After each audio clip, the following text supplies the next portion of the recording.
Hello hi hi అండి. ఇగో నేను బియ్యం ఉడకబెట్టి సకినాలు పోతాన్న.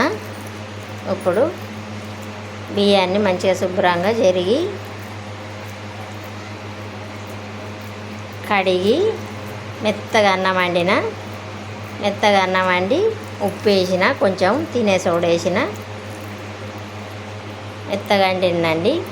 ఇక అదంతా అప్పటి నుంచి నీళ్ళ నుంచి తీయాలంటే బాగా అవుతుందని అన్నం ఉడికినాక అది తీసిన. ఇక కొన్ని నువ్వులు పోతాన్న.